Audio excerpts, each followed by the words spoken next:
Então essa primeira aula vai ficar aberta para todos os interessados, até para conhecerem o curso, saber como funciona. Hoje, além de ver a aula, pode também a gente tirar as dúvidas, né, sobre o funcionamento, porque a ideia é sempre essa. Nós vamos ter aulas ao vivo, vamos ter aulas gravadas. As aulas ao vivo também ficam gravadas, como essa. Vai ficar gravada até a prova do Prof. Bio, o que deve ser lá em janeiro, fevereiro, né? Algo assim. E vamos em frente, porque a questão do Prof. Bio, nesses anos todos eu acompanhando o curso, é que vocês têm aulas nos polos de vocês, mas eu vejo que muitas vezes a aula, pelo que os alunos me falam, é até mais de metodologia, né? Tem muita coisa de metodologia. Mas quando chega a prova do Prof. Bio, a prova é complexa. O Prof. Bio não faz prova fácil. A prova é complexa. E eu preferia o Prof. Bio, era muito melhor quando eles faziam 2 provas no ano. Tinha uma prova de meio de ano e uma prova de final do ano. Eu acho uma loucura eles passarem a ter apenas uma prova lá em janeiro. Porque acumula um volume de assunto incrível. Quer dizer, você estudou uma coisa em março, a prova vai ser lá em fevereiro do ano seguinte. Quer dizer, é muito difícil. Então, a ideia é a gente ir aprofundando e vendo as coisas e deixando gravada para que possa rever. Quando chegar lá em janeiro, perto da prova, eu ainda faço algumas aulas extras com questões abertas. Eu sempre vou colocando questões do Prof. Bio, inclusive questões fechadas.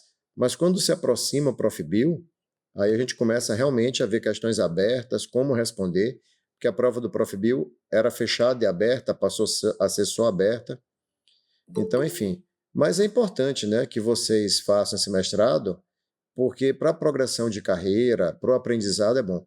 O bom do Prof. Bio também é que ele atualiza a gente em muita coisa, sabe? Uma série de conteúdos assim que a gente está meio defasado no ensino médio, aqui no Prof. Bio a gente atualiza. Essa parte do mestrado do Prof. Bio é bem legal. Bem, vamos então começar. No final da aula eu volto a falar e quem tiver dúvidas sobre o funcionamento do curso também, é só dizer. Então, o primeiro assunto que o Prof. Bio traz, ele começa com bioquímica, e em bioquímica, mais especificamente com água, né? Então, vamos dar uma olhada aqui em algumas características da água. E podem me interromper ou levantando a mão ou escrevendo no bate-papo. Não entendeu? Quer fazer um comentário? Tem alguma dúvida? É só você levantar a mãozinha aqui ou falar ou escrever, tá? Fique à vontade. Estamos entre colegas. Bom, nós sabemos que a maior parte do corpo de um ser vivo é composto por água, mais de 70%. E a água tem, assim, características realmente únicas. Características únicas. Um outro detalhe que eu esqueci de falar. Você não precisa, durante as aulas, ficar preocupado em copiar e prestar atenção ao mesmo tempo. Por quê? Porque eu, quando mando o link da aula, o link que lhe dá acesso à aula, eu também sempre mando uns textinhos, sabe? Então, ou o texto já vai estar no próprio slide, ou eu mando uns textinhos que vão ajudar você a preencher a apostila. A ideia da apostila não vir já preenchida é porque para você ter um estudo mais ativo. Porque senão você vai ficar só... A gente não aprende, né, copiando. Mas se você assistir às aulas do Prof. Bio, estudar e preencher com suas próprias palavras, aí com certeza você vai aprender. Então a ideia é essa. Por isso que tem essas linhas em branco, para que você possa estudar e preencher depois. Vamos lá. Mas eu mando o textinho, então não precisa ficar preocupado em prestar atenção e copiar, que isso distrai muito. Bom, uma característica química e muito importante da água é que a água é uma molécula polar. A água é uma molécula polar. Então vamos entender qual é a situação. A água é um oxigênio ligado a 2 hidrogênios. Só que o oxigênio é um elemento muito eletronegativo, ou seja, o oxigênio atrai os elétrons para ele. Então, os elétrons circulam mais próximos do oxigênio do que do hidrogênio. Como os elétrons ficam mais próximos do oxigênio do que do hidrogênio, o oxigênio é um polo negativo e os hidrogênios da água são polos positivos. Então, quando a gente fala que a água é uma molécula polar, é porque o oxigênio fica mais negativo e os hidrogênios mais positivos. Essa polaridade da água, em que o oxigênio fica um polo negativo e os hidrogênios um polo positivo, tem uma série de consequências. Por exemplo, quando a gente pega a gordura, a gente vê que a gordura é uma molécula predominantemente apolar. Vocês ainda vão estudar gordura e vão ver que a gordura é uma molécula rica em carbono e hidrogênio.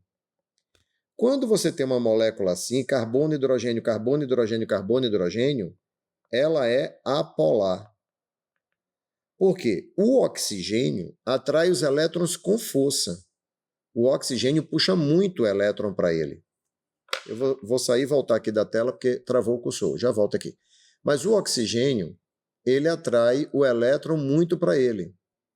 Então, a região do oxigênio fica negativa. E a região do hidrogênio fica positiva. Mas o carbono não tem essa característica.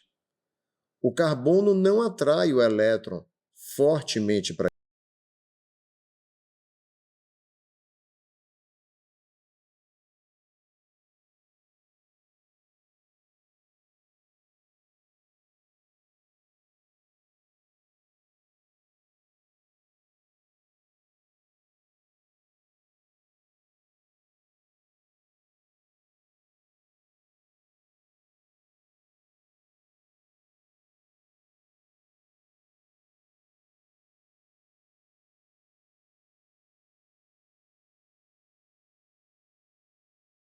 Foi assim?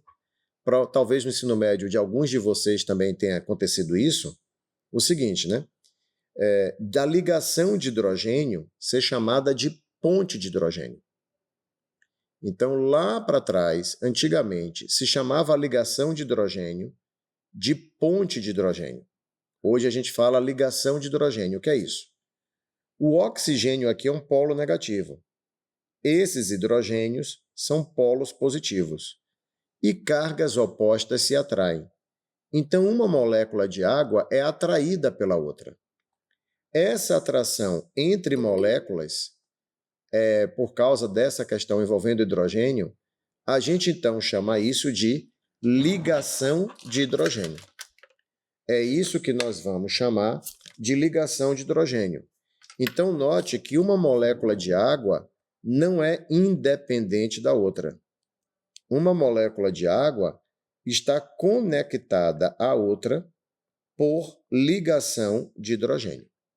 Então, assim, ó, fica o polo negativo de uma molécula de água, que é o oxigênio, atraído pelo polo positivo de outra, que é o hidrogênio. E as moléculas de água vão ficando conectadas. Por isso que quando eu era criança, não sei se outras crianças faziam isso, é uma brincadeira meio besta. Eu ficava observando que se eu enchesse o copo de água bem devagar, o volume de água ficava acima do copo e não transbordava. Se você botar água bem devagarzinho, o nível da água fica levemente acima do copo e não transbordava, porque as moléculas de água estão coesas, estão uma unida à outra por ligação de hidrogênio. É isso também que dá a tensão superficial da água, que permite, por exemplo, essa aranha ficar em cima da água assim. Porque uma molécula de água está coesa à outra, está unida à outra. E isso permite que a aranha se apoie na água desse jeito. Bom, além da ligação de hidrogênio e dessa coesão entre as moléculas de água, que vai ter um impacto em alguns assuntos de botânica, de fisiologia, a água tem uma característica muito, muito estranha e que ajuda muito a vida, que é o seguinte: a maioria das substâncias, quando passa do estado líquido para o estado sólido, a maioria das substâncias ficam mais densas. Então, quando uma substância passa do estado líquido para o sólido, o normal é ficar mais denso. A água é o oposto. Quando a água passa do estado líquido para o gelo, para o sólido, Ao invés de ficar mais densa, ela fica menos densa. Observe essa imagem aqui, ó. Aqui as moléculas de água no estado líquido. No estado líquido, as ligações de hidrogênio vão fazendo e desfazendo, fazendo e desfazendo. É dinâmico. E as moléculas de água estão mais juntinhas. Quando a água congela, as ligações de hidrogênio meio que estabilizam. E as moléculas de água vão ocupando posições fixas. Elas ficam mais fixas no espaço. Não ficam tão livres como na água líquida. Só que repare que no que a molécula de água se estabiliza no gelo, fica mais distante uma da outra. Ela vai abrindo espaços entre elas. Então fica menos densa. Eu vou te mostrar um vídeo. Ó, a água está no estado líquido passando para o estado sólido. Repare, à medida que ela passa para o estado sólido, ó, vão abrindo espaços e vai ficando uma estrutura menos densa. Aqui está no estado sólido, aqui está no líquido. No líquido, as moléculas de água estão mais agitadas e mais densas. À medida que solidifica, as moléculas de água vão assumindo posições fixas e vão abrindo espaços. Resultado, o gelo é menos denso do que a água líquida. Geralmente não é assim. E como o gelo é menos denso do que a água líquida, ele boia na água. E qual é a importância do gelo boiar na água? Isso é muito bom para a vida. Se você tem um lago e ele congela, quando ele congela, o gelo sobe e embaixo mantém a água líquida. Se não fosse esse fenômeno e a água congelasse e não subisse, um lago poderia congelar inteiro, de baixo para cima, e matar tudo que está lá dentro. Mas no que a água congela e o gelo sobe e boia, a água abaixo fica líquida, mantendo a vida abaixo do gelo, como nós vemos em tantas regiões frias da Terra e no inverno em rios e lagos que congelam. A água não congela inteira. Ela congela ali a superfície e embaixo fica líquido. Então, essa característica da água, de ao congelar, reduzir sua densidade, acaba ajudando. Tudo bem? Não entendendo, diga, tá? Querendo fazer algum comentário também, é só abrir o microfone.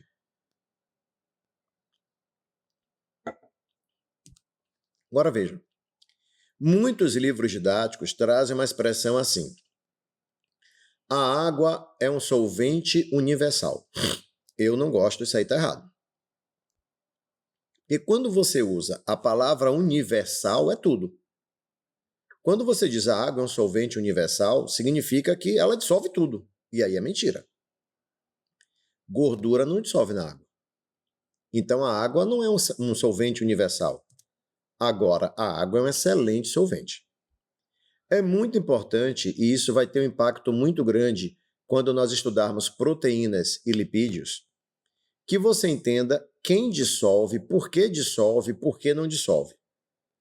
Bom, o que é dissolver na água? Dissolver na água é se misturar com a água. Dissolver na água é conseguir ficar entre as moléculas de água.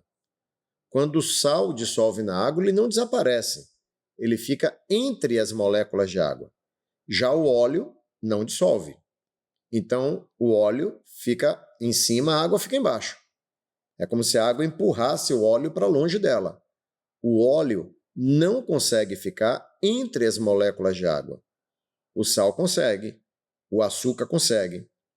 Por que algumas coisas dissolvem e outras não? Isso, mais uma vez, vai depender da polaridade da água. Entenda. Quando você joga uma pedrinha de sal na água, acontece o seguinte: o sal é NaCl. O sódio tem carga positiva. O cloro tem carga negativa. NaCl, Na+, Cl-. Quando você joga isso na água, o cloro, que é negativo, se mistura entre as moléculas de água porque o hidrogênio da água é um polo positivo. Veja que a água cerca o cloro, mas ela cerca o cloro com seus hidrogênios voltados para o cloro, porque cargas opostas se atraem. O cloro tem uma carga negativa, O hidrogênio da água é um polo positivo. Então, eles se atraem e a água cerca o cloro. O cloro consegue ficar entre as moléculas de água. Já o sódio é positivo. Ele também fica cercado de água. Mas note que ao redor do sódio, a água volta o oxigênio para o sódio, porque o sódio tem carga positiva. O oxigênio é um polo negativo. Então, o sódio consegue ficar entre as moléculas de água porque a água cerca ele com o oxigênio voltado para o sódio. Aqui os hidrogênios é que estão voltados para o cloro, entende? Moral da história. Dissolve na água quem consegue interagir com os polos positivo e negativo da água. Quem consegue interagir com os polos positivo e negativo da água dissolve. Então, veja, a água é polar. Moléculas também polares dissolvem na água. Açúcar é polar. Os açúcares são moléculas polares. Como eles têm polos positivo e negativo, eles conseguem interagir com os polos positivo e negativo da água. Então, quem consegue interagir com os polos da água, dissolve na água. Quando você pega a gordura, a água é polar. Mas a gordura é uma molécula apolar. Então, a gordura é diferente da água. Aí já não dissolve. Moléculas polares que dissolvem na água, nós chamamos de hidrofílicas. Moléculas apolares que não dissolvem, nós chamamos de hidrofóbicas. Então, a gordura é hidrofóbica. Ela não consegue se misturar entre as moléculas de água, porque ela não consegue interagir com o polo positivo e negativo da água. Então, o óleo fica separado da água. Tudo bem? Se não entender, é só falar, tá? Qualquer dúvida aí, é só me interromper, tá? Não pode você ficar em dúvida. Só passar o olho aqui na sua apostila. Como eu disse, na hora que eu mandar o link com a aula para vocês assistirem, eu mandarei junto uns textinhos que vão dar suporte a vocês. Uma outra consequência disso, de interagir ou não com os polos da água, é que a água acaba interferindo no dobramento de biomoléculas. Por exemplo, quando nós tivermos aula de proteínas, eu vou frisar bastante para vocês que proteína é uma molécula em que o formato é essencial para a função. O formato da proteína é essencial para ela exercer a função dela. Se uma proteína não estiver no formato correto, ela perde a função. E uma vez que a proteína está cercada de água, a água interfere no dobramento de proteínas. É assim. Lembre que proteínas são feitas de aminoácidos e que tem aminoácidos que são polares e tem aminoácidos que seu radical são apolares. Então, uma proteína que está solta dentro da célula, cercada de água, ela sempre se dobra de maneira que os aminoácidos polares ficam na superfície e os apolares ficam dentro da molécula, escondidos da água.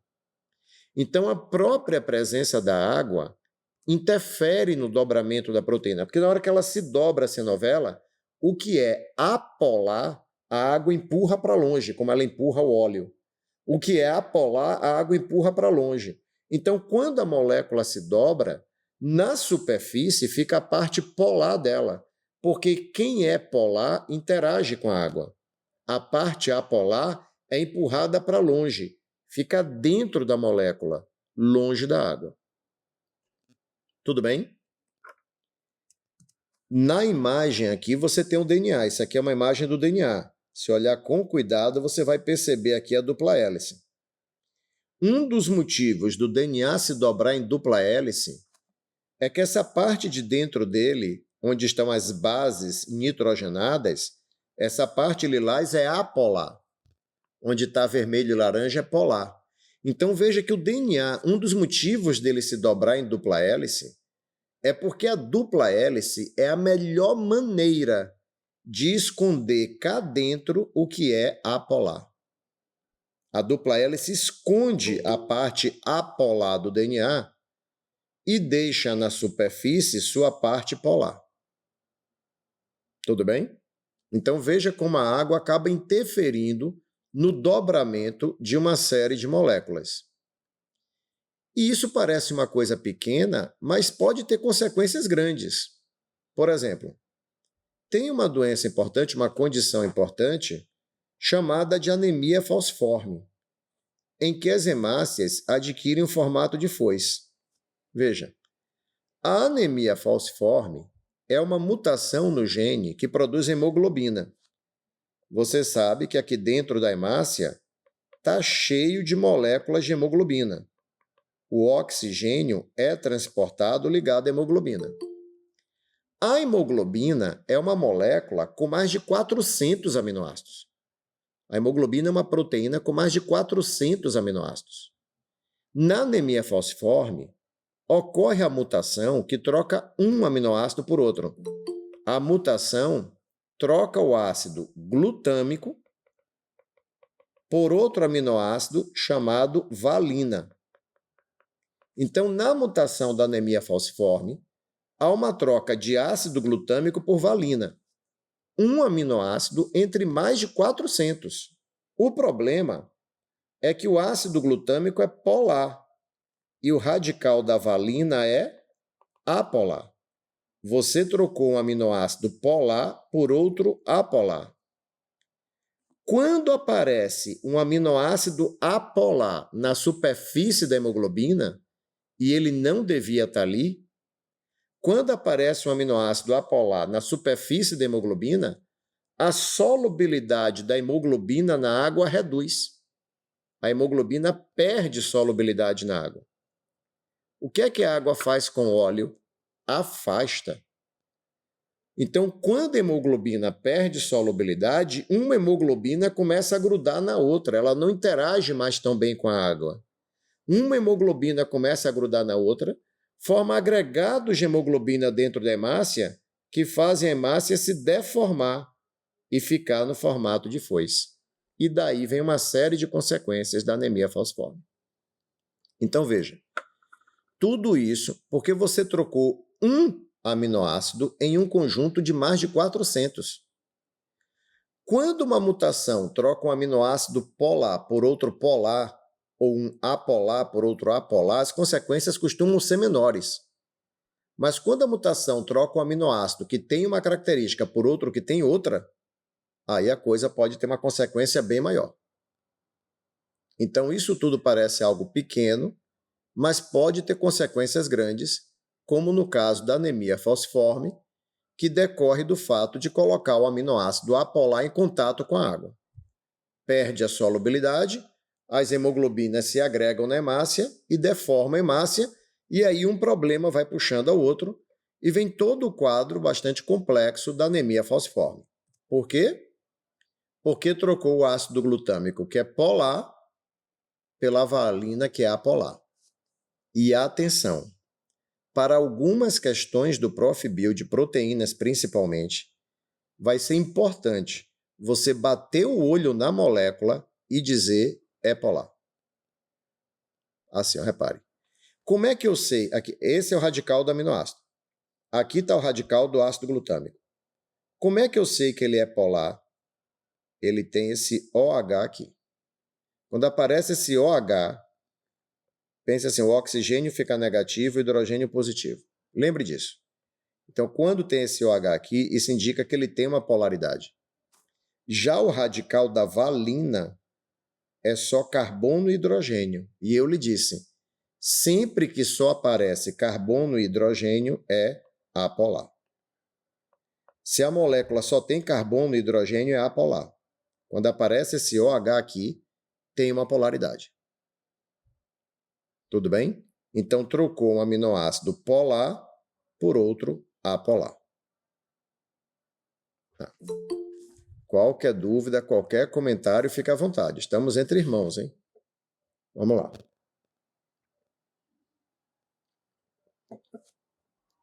Agora veja. Uma outra característica da água muito útil para a vida é o fato de que a água possui um alto calor específico. Quando nós dizemos que a água tem um alto calor específico, significa que a água resiste à mudança de temperatura. A água nem esquenta facilmente, nem esfria facilmente. Você vê que você bota uma panela de água para ferver, demora. Ela precisa receber muito calor para ferver. O corpo dos seres vivos é cheio de água, e a água tem um alto calor específico. Qual é, então, o resultado disso? Isso significa que ter um corpo rico em água ajuda a manter a temperatura do corpo constante. O nosso corpo tem mais de 70% de água, e a água tem um alto calor específico. Então, isso vai ajudar a manter a temperatura do nosso corpo constante. Se nós tivéssemos um corpo rico em metais, jamais nós manteríamos a temperatura constante. Porque repare como o metal esquenta e esfria rápido. Mas o nosso corpo não é rico em metais, é um corpo rico em água. E assim, você sabe que tem animais pecilotérmicos, como os répteis, como os anfíbios, que são animais que a temperatura do corpo varia. Mas se o corpo deles não fosse rico em água, ia variar mais ainda. O que amortece um pouco essa variação é ter um corpo rico em água. Se o corpo dos répteis, se o corpo dos anfíbios não fosse rico em água, a oscilação de temperatura ao longo do dia seria ainda maior. Então, o fato de ter um alto calor específico vai ajudar a manter a temperatura do corpo constante, ou pelo menos reduzir a amplitude da variação dessa temperatura. Tudo bem? Tá. Então, vimos que a água é um excelente solvente, vimos que a água interfere no dobramento de biomoléculas, que o alto calor específico dela ajuda a manter a temperatura constante. É bom lembrar que uma vez que ela é um excelente solvente, ela é muito boa no transporte de substâncias. Pense no sangue, pense na seiva vegetal, transportando substâncias. Ela é boa na excreção, pense na urina. Uma vez que ela é um excelente solvente, dá para usar em tudo isso. Tá.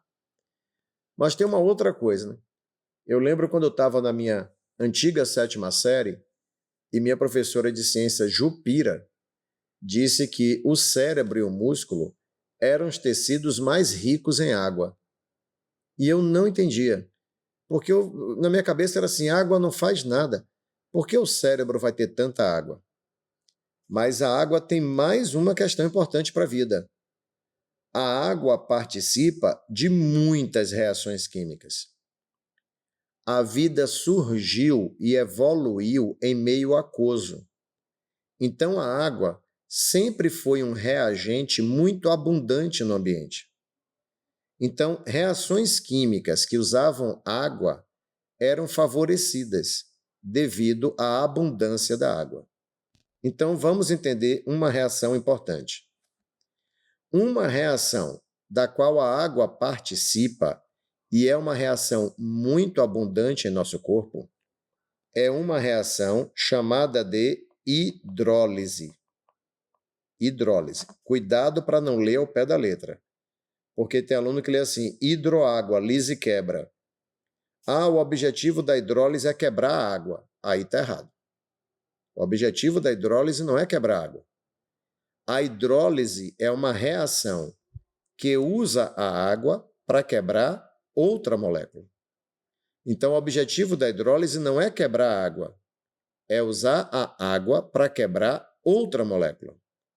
Então, a gente digere carboidrato, a gente digere proteína, a gente digere gordura, a gente quebra ATP, tudo por hidrólise. A lógica da hidrólise é essa aqui. Eu tenho aqui um aminoácido e aqui o outro. Eu quero quebrar essa ligação peptídica, a ligação que une dois aminoácidos. Quando o corpo quer quebrar a ligação peptídica, ele usa água e faz uma hidrólise. Claro que isso mediado por uma enzima. O corpo pega o OH da água e une esse OH da água ao carbono. Então, veja, esse carbono estava unido ao nitrogênio. Agora, ele está unido ao OH que veio da água. Então, para romper essa ligação, a enzima pegou o OH da água e ligou ao carbono. O carbono não está mais unido ao nitrogênio, está unido ao OH da água. E o nitrogênio, que estava unido ao carbono, não está mais. Agora ele está unido a esse hidrogênio que veio da água. Então a enzima pega o OH e une a esse carbono, pega o hidrogênio e une a esse nitrogênio. E com isso quebra a ligação peptídica. Então isso é uma reação de hidrólise. É uma reação que consome água. O corpo usou a água para quebrar outra molécula. Combinado? É uma reação extremamente comum. Digestão de proteína, digestão de carboidrato, digestão de gordura, quebra de ATP, é tudo feito por hidrólise.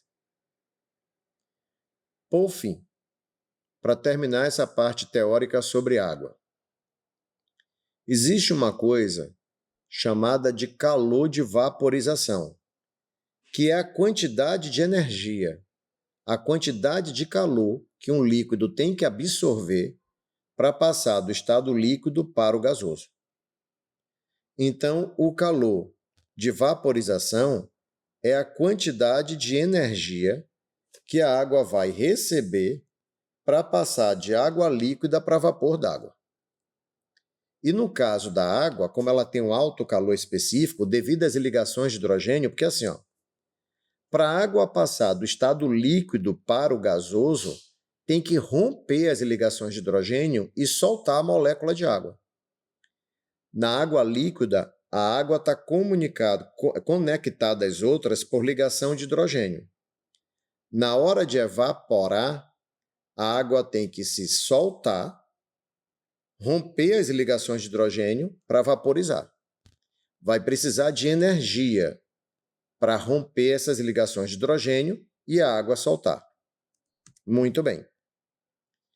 Acontece que para vaporizar a água, precisa de quase o dobro de energia necessário do que para vaporizar o álcool. A gente veja como o álcool rapidamente volatiliza, né?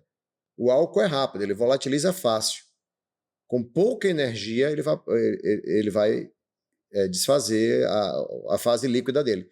Mas a água vai precisar de muito mais energia. Então, quando você sua, para a água passar do estado líquido para vapor, ela retira calor. Ela precisa de calor para passar para o vapor e ajuda a resfriar o seu corpo. Então, no que ela vai absorvendo esse calor e passa para o estado de vapor d'água, ela vai retirar calor do seu corpo e o suor vai resfriar o seu corpo.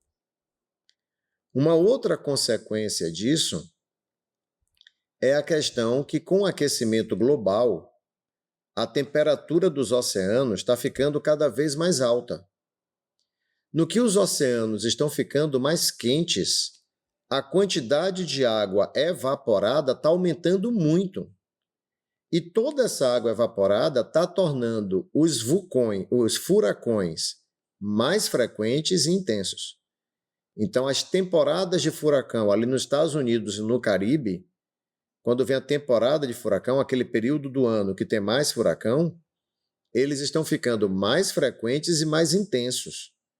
Porque como o aquecimento global está deixando o oceano mais quente, uma quantidade maior de água está evaporando e está indo para a atmosfera, formando nuvens e grandes tempestades e furacões. Esse resfriamento causado pela evaporação da água contribui para estabilizar a água em lago, em açude, para que a água ali não fique tão quente e acabe prejudicando a vida que está nela. Se você está num dia úmido, você está dentro de uma floresta tropical, tem aquela umidade da floresta, aí fica um pouco desconfortável, né? Porque se já tiver muita umidade no ar, dificulta a sua transpiração. Se o ar é muito úmido, a transpiração fica mais difícil, porque já tem muito vapor d'água no ar. Então é mais difícil. Então dá um desconforto em um ambiente quente e úmido. Tudo bem? Há alguma dúvida? Bom, se você olhar a sua apostila, tem umas questões agora do Prof. Bill. Essas questões são todas do Prof. Bill. Eu não gosto de parar aqui e resolver. Eu sempre prefiro que vocês tentem resolver e na próxima aula eu corrijo. Tá? Então, não vou resolver essas questões agora, porque não adianta eu resolver para vocês. Então, essas questões ficam aí. Quando vocês tiverem um tempinho, vocês tentam resolver. A próxima aula a gente começa resolvendo essas questões. Tudo bem? Se alguém tiver algum comentário a fazer sobre essa parte de água, fique à vontade. Tá? Se não, vamos para outra apostila que eu mandei, que é a respeito de pH. Entenda bem qual é o objetivo dessa apostila de pH. O Prof. Bill não tem questões específicas de pH. pH por pH.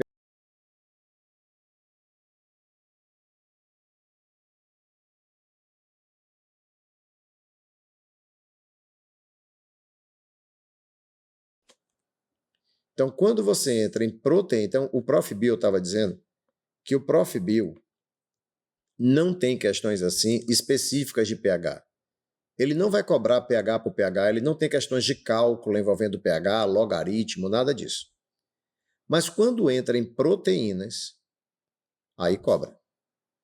Aí você tem que entender. Então, essa aula é para você entender um pouco melhor essa questão de pH, para quando a gente chegar em proteína, que a gente vai chegar em sequência agora, carboidratos, lipídios e proteínas. Então, quando a gente chegar em proteína, aí tem curva de titulação, tamponamento de proteína, aí tem umas coisas que vai exigir um certo conhecimento de sua parte sobre pH. Tudo bem? Então, vamos entender um pouco melhor o que vem a ser essa questão de pH. Só me dê um instantinho, porque para eu organizar aqui, tá. Porque aí eu vou já preparar aqui também os textinhos que eu vou mandar para vocês, tá? Só me dê um tempinho aqui, peraí, é rápido. Porque na hora que eu mandar o link, eu mando o texto.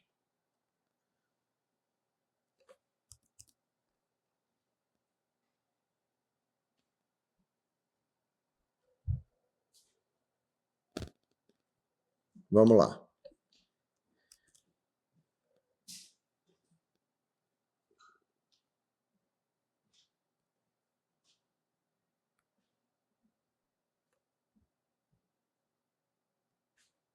Peraí, está quase pronto, agora está pronto. Pronto. Muito bem, vamos lá. Bom, vamos entender que ácidos são substâncias que liberam H+. Uma substância que libera H+, é um ácido. E aí, quando libera H+, forma o íon hidrônio, que é o H3O+. Vou te explicar. Eu tenho aqui um ácido, que é o HCl, o ácido clorídrico. O HCl é um ácido porque ele libera H+. Agora entenda. É comum que livros, professores, todo mundo simplifique fazendo assim, ó. H+, mais Cl-. Então, veja, o HCl liberou H+. Se liberou H+, é um ácido. Tá. Mas entenda que esse H+, não costuma ficar livre. Esse H+, não costuma ficar livre. Esse H+, que é liberado pelo ácido, ele acaba se ligando a uma molécula de água e formando o H3O+, que é o íon hidrônio. Então, quando nós falamos que uma solução está rica em H+, é uma simplificação, é para simplificar. Ó, o H+ está concentrado, porque, na verdade, ele não costuma ficar como H+. ele costuma se combinar com a água e ficar como H3 ou mais. Tá? Então, eu estou mostrando isso porque é uma questão. Pode vir um H+, ou H3 a mais. Pode simplificar e botar o H+, ou H3 a mais. Na vida real, esse hidrogênio não fica solto. Ele se combina com a molécula de água e forma o H3A+, que é o íon hidrônio. Então, o HCl é um ácido porque libera H+. Aqui um outro exemplo de ácido, agora um ácido orgânico, porque ele tem esse OH e esse OH libera H+. Então, assim, ó, esse hidrogênio que estava aqui foi liberado, se combinou com a água e formou H3O+. No que o oxigênio perdeu o hidrogênio, ficou O-. Era OH, no que perdeu o H+, ficou O-. Então, esse hidrogênio se combinou com a água e formou o íon hidrônio. Isso aqui é um ácido, isso é um ácido, isso aqui que é o ácido acético, porque libera H+. Tá? Muito bem. Então, vamos entender que ácidos são substâncias que liberam H+. Esse H+ acaba se combinando com moléculas de água, formando o H3O+. Muito bem. Tendo dito isso, vamos então agora entender o que é uma base. A base faz o contrário do ácido. O ácido libera H+. A base recolhe H+ do ambiente. Então, a base reduz a concentração de íons hidrônio. A base recolhe o H+. Ela retira o H+ do ambiente, reduzindo a concentração de íons hidrônio. Tudo bem? Por exemplo, eu tenho o NaOH, o hidróxido de sódio. Por que isso é uma base? Porque a tendência dele é dissociar em Na e OH-. No que ele libera OH-, a tendência do OH- é se unir a um H+ e formar H2O. Então, veja, por que isso aqui é uma base? Porque libera OH- e o OH- recolhe H+ do ambiente. No que o OH- recolhe H+, forma água. Se está recolhendo H+ do ambiente, é uma base. Então, ácidos liberam H+. Bases recolhem H+. A amônia. A amônia é um exemplo de base. Ela pode agir como uma base, porque o NH3 pode recolher um H+ e formar o NH4, que é o amônio. O NH3 é amônia. Na hora que ela recolhe H+, forma o NH4, que é o amônio. Se ela recolher o H+, ela age como uma base. Eu estou mostrando a amônia porque tem muita gente que pensa que toda base tem OH. E está errado.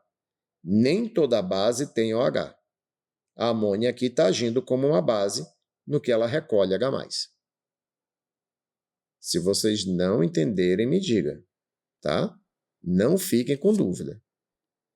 Eu acho que todo mundo aqui é sem vergonha, mas se algum de vocês tiver vergonha, pode me mandar uma mensagem pelo WhatsApp no privado que está aqui na minha frente, celular eu vejo na hora. Ah, não quero me expor, às vezes a pessoa é tímida, sei lá. Manda uma mensagem no meu privado pelo WhatsApp que eu estou olhando aqui, a mensagem chega para mim na hora e eu respondo, tá? Sem dizer seu nome.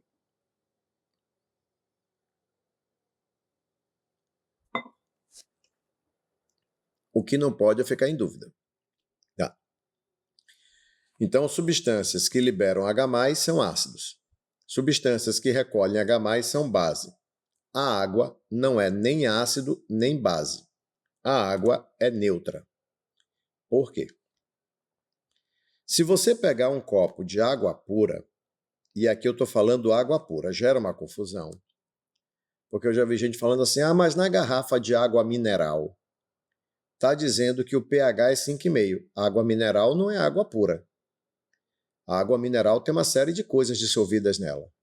Tem vários sais ali dissolvidos na água mineral. Então, água mineral não é água pura. Se você pegar um recipiente com água pura, uma quantidade muito pequena de moléculas de água vai dissociar. Na verdade, para lhe dar um número exato, uma molécula de água a cada 554 milhões de moléculas de água. A cada 554 milhões de moléculas de água, uma vai dissociar em H+ e OH-. O H+ vai se combinar com outra molécula de água e formar o H3O+, que é o íon hidrônio. E o OH- é o íon hidróxido. Então, repare, uma em cada 554 milhões de moléculas de água dissocia.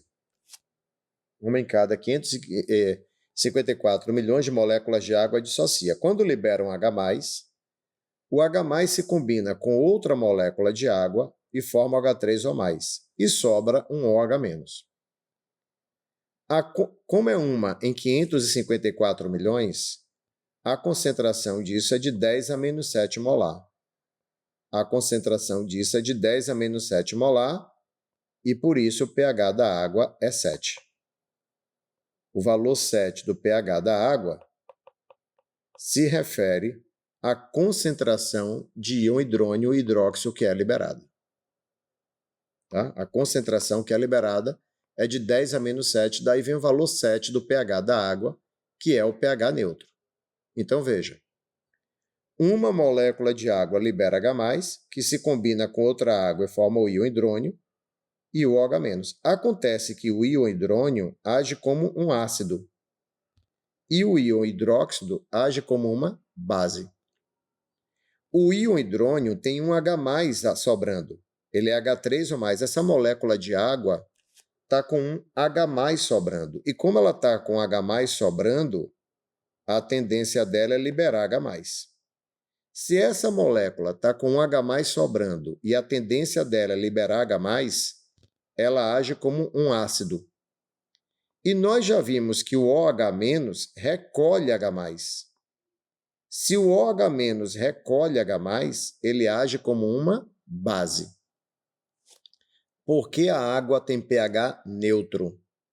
Porque quando a água dissocia, libera um ácido e uma base, ambos com igual força. Esse ácido é tão forte quanto essa base. Nenhum é mais forte do que o outro. Então, ela não é nem ácida, nem básica. Ela tem um pH neutro. Porque ao dissociar, formam um ácido e uma base, e os dois têm a mesma intensidade. Então, vai formar o íon hidrônio, que tem um hidrogênio a mais, e como tem um hidrogênio a mais, a tendência é liberar esse hidrogênio, é um ácido, e um íon hidróxido, o OH-, que como já vimos, recolhe H+, é uma base. Ambas com igual intensidade. Essas reações são reversíveis, tá? Então, por isso, a água tem pH neutro. Algumas observações. Como eu já lhe disse, por convenção, quando escreve H+, na verdade é o H3O+. A reação é reversível. Em água pura, uma a cada 554 milhões de moléculas de água está dissociada, concentração 10⁻⁷ molar, por isso o pH da água é 7. E por que isso é importante? Porque H+ e OH- são muito reativos e podem afetar proteínas, podem afetar reações químicas.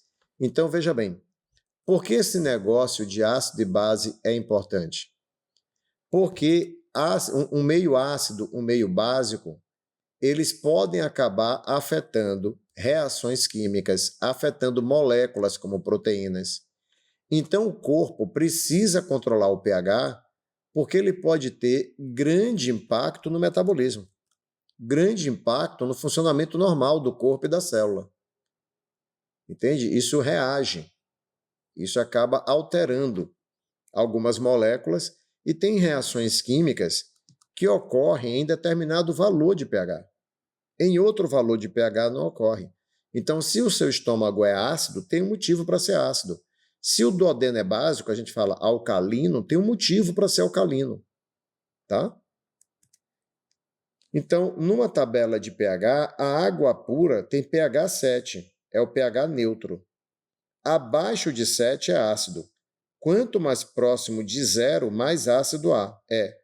Acima de 7 é básico, alcalino. Quanto mais longe de 7, mais alcalino é. Tudo bem?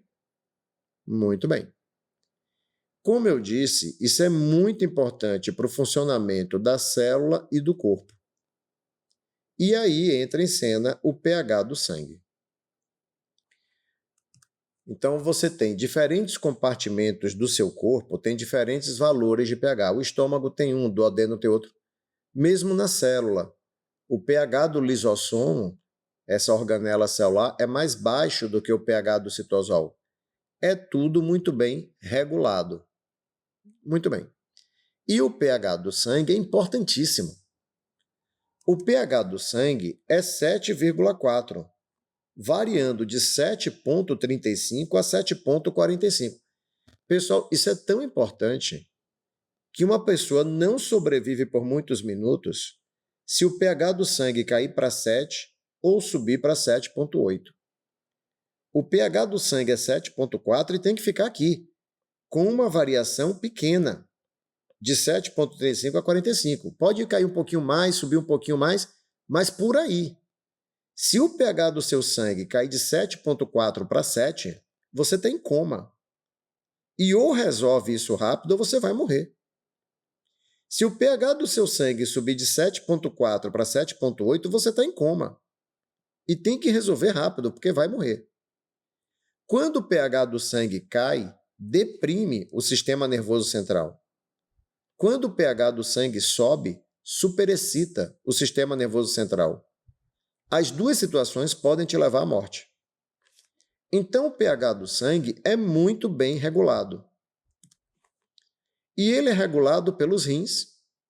Os rins é um controle lento, é um controle do pH sanguíneo mais lento, mas muito importante, porque ele é o único mecanismo que nós temos para eliminar H+ do sangue. É o único mecanismo que temos para eliminar H+. Tanto que o pH da urina varia um pouco, o pH da urina pode estar mais ácido ou menos, dependendo da necessidade de retirar H+ do sangue. E o rim, ele produz bicarbonato. O bicarbonato é um sal de caráter básico. O bicarbonato age como uma base. E se o bicarbonato, que é o HCl3-, age como uma base, ele ajuda a evitar que o pH do sangue caia. O rim tanto produz bicarbonato, como reabsorve bicarbonato. Quando a gente fala que o rim reabsorve, é porque ele tira da urina e devolve para o sangue. Então, o rim controla o pH, eliminando H+, produzindo e reabsorvendo bicarbonato, que é um sal de caráter básico. Então, ele ajuda a controlar o nível de bicarbonato no sangue. Tudo bem? Ora, então, uma pessoa com insuficiência renal crônica que tem que fazer hemodiálise, um dos motivos é para regular o pH sanguíneo. Porque se o rim não funciona, começa a bagunçar o pH do sangue. Bom, então o rim ajuda a manter o pH do sangue em 7,4, mas como eu lhe disse, é um controle mais lento. O principal mecanismo que estabiliza o pH do sangue é o sistema tampão, ácido carbônico bicarbonato. Ora, o que é um sistema tampão? Quando você fala assim, a solução está tamponada. Um sistema tampão é um sistema que mantém o pH estável. O objetivo de um sistema tampão é manter o pH estável. Ok? Vamos entender. Por exemplo, aqui eu estou adicionando base. À medida que eu adiciono base, se a solução não está tamponada, o pH cai rapidamente. Se uma solução não está tamponada, o pH cai rapidamente.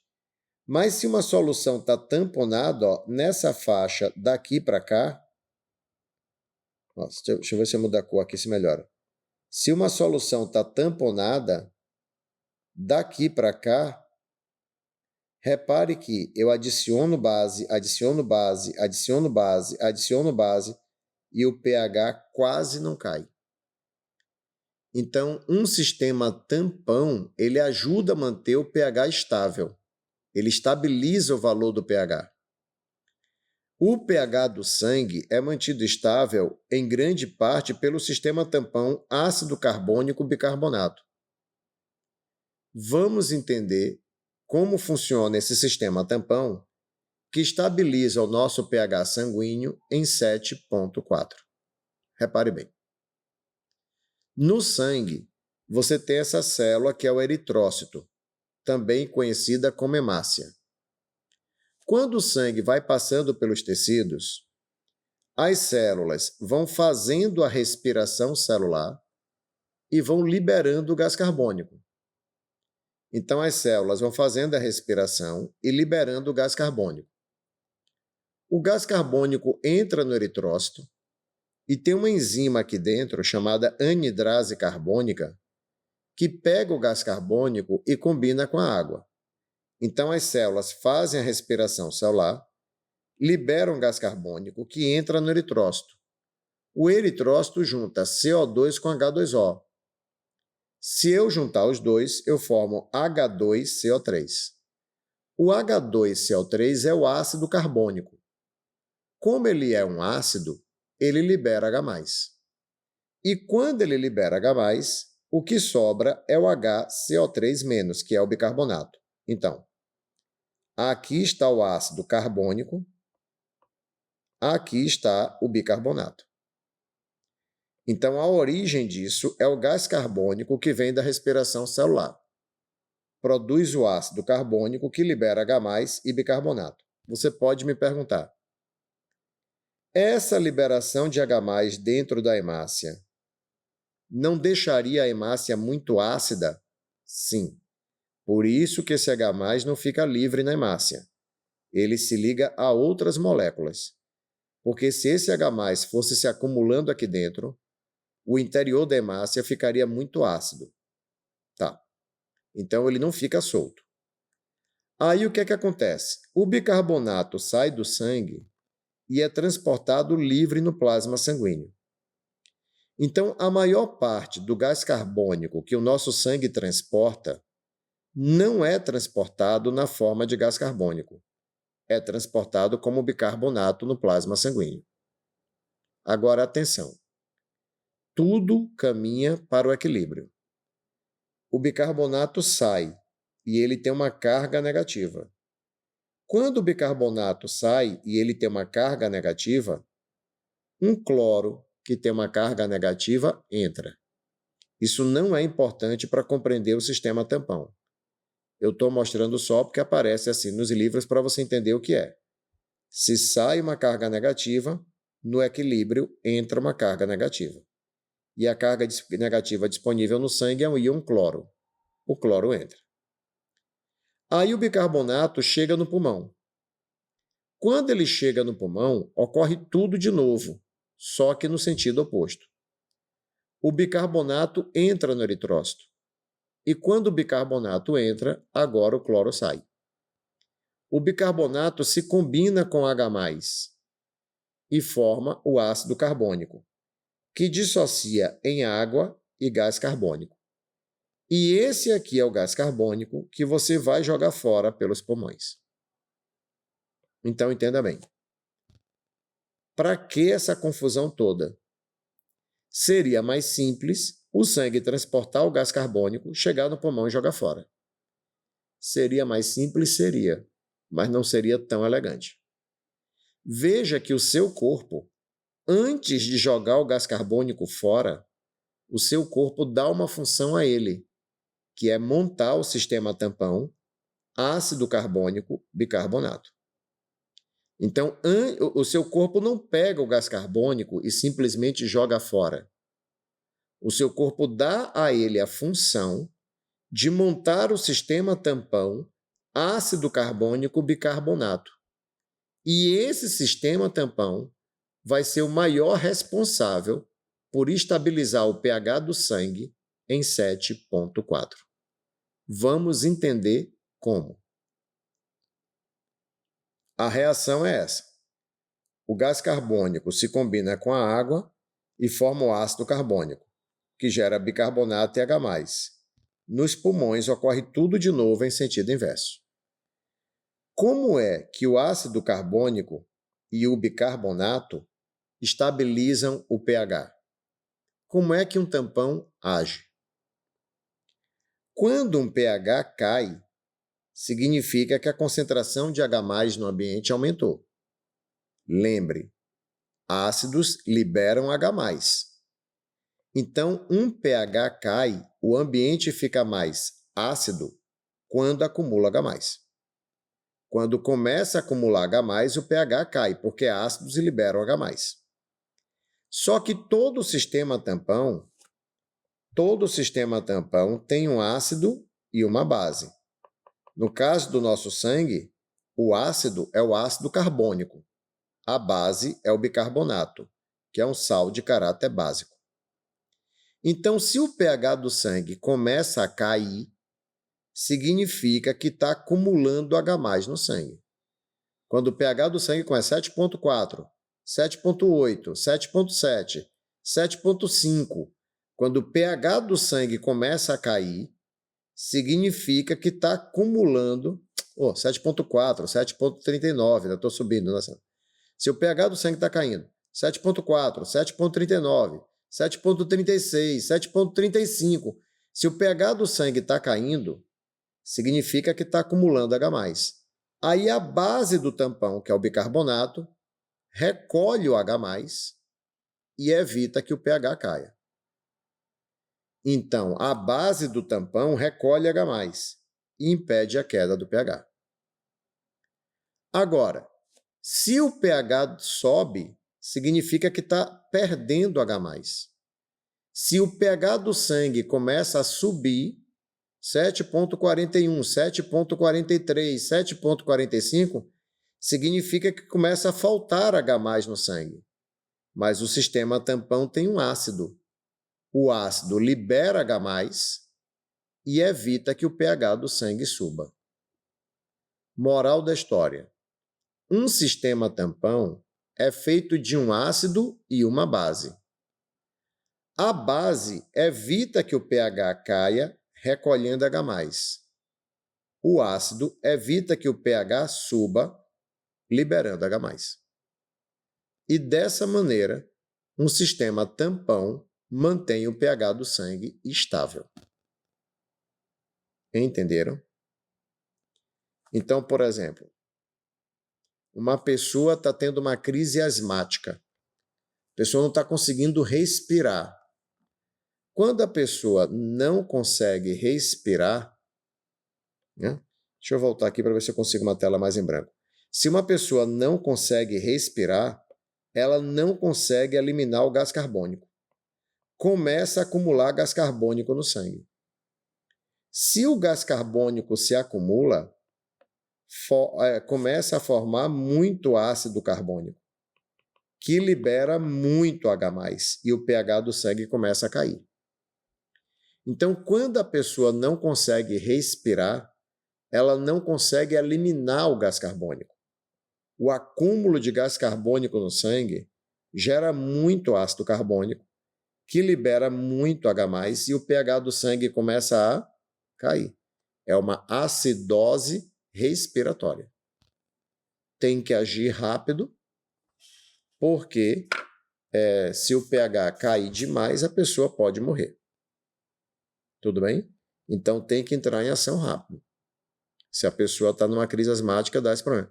O interessante, por exemplo, é que o tronco encefálico, a região do nosso encéfalo, que percebe que você não está respirando e dá aquela sensação angustiante de falta de ar, O encéfalo percebe que você não está respirando, dá aquela sensação angustiante de falta de ar. O encéfalo não percebe a falta de oxigênio. Ele não percebe a falta de oxigênio. O que o encéfalo percebe é a queda do pH sanguíneo.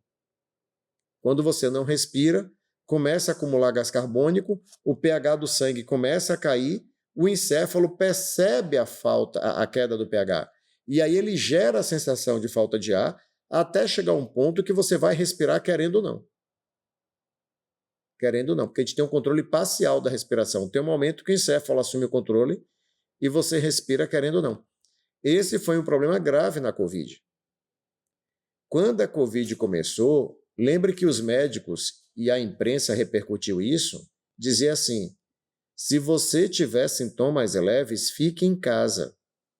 A preocupação era muita gente indo para o hospital e propagando o coronavírus. Só que aí, rapidamente, os médicos perceberam que essa estratégia estava dando errado. Porque o que é que começou a acontecer? As pessoas não iam ao hospital com sintoma leve, chegavam no hospital andando. Quando os médicos iam medir o oxigênio, estava baixo. O oxigênio já estava muito baixo, o pulmão já estava muito afetado e muita gente morreu por seguir esse conselho, de que se o sintoma está leve, não vá no hospital. O que é que acontece? A oxigenação estava baixa, mas o encéfalo não percebe a queda do oxigênio. Então as pessoas não estavam ainda com a sensação angustiante de falta de ar, porque por enquanto o que tinha caído era o oxigênio. E o encéfalo não percebe. Então a pessoa chegava parecendo estar melhor do que realmente estava no hospital. Mas quando tirava a radiografia do pulmão e via a oxigenação, o pulmão já estava bem comprometido. Aí mudou a recomendação. Tem sintoma, vá ao hospital. Não espere piorar. Tem sintoma, vá logo. Porque essa falta de percepção da falta de oxigênio complicou a vida de muita gente na Covid. Tudo bem? Pessoal, como eu disse, essa foi uma aula para vocês conhecerem. Vai estar aberta para todo mundo. Eu vou divulgar o link dela. E aí, conversem com ex-alunos que fizeram esse curso, porque eu estou dando esse curso para o Prof. Bio já faz, acho que uns 6 anos. É um curso realmente que tenta cobrir o que o Prof. Bio cobra, porque, acredite, obrigado, Valquíria. Acredite, o Prof. Bio é exigente. É exigente.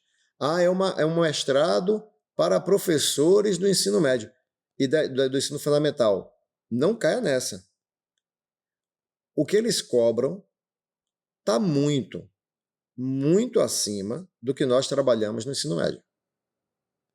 Muito acima. Então, não ache que é um mestrado que vai ser leve. Não, não é. Tá? E muitas vezes, como eu disse, a aula no polo, ela tem um foco mais didático e tal. Mas a prova não é assim, não. A prova deles é conteúdo puxado, tá? Então, eu até esqueci de montar uma tela aqui, mas quem tiver interesse, porque quem organiza a inscrição é minha esposa, manda um WhatsApp nesse número aqui, ó, 9681, tá? Muito obrigado. Então, quem tiver interesse, manda um WhatsApp nesse número e pode arrumar lá, faz a inscrição, tudo, e vamos começar a semana que vem para valer. Inclusive, nossa próxima aula já vai ser semana que vem, aí já vai ser uma aula fechada para quem estiver no curso. Vamos sempre tentar variar o dia da semana, né? Então, vamos botar a aula terça-feira, 19h45. Eu vou botar o calendário no grupo da gente do Prof. Bio 26.1 também. Nossa próxima aula é 26, terça-feira, 19h45. Tudo bem? Qualquer dúvida, pessoal, é só entrar em contato, tá certo? Um grande abraço para vocês. Um grande abraço. Até mais. E me ajuda a divulgar o curso entre os colegas de vocês também. Tá? Se puderem divulgar, eu agradeço. Um abraço. Boa noite. Boa.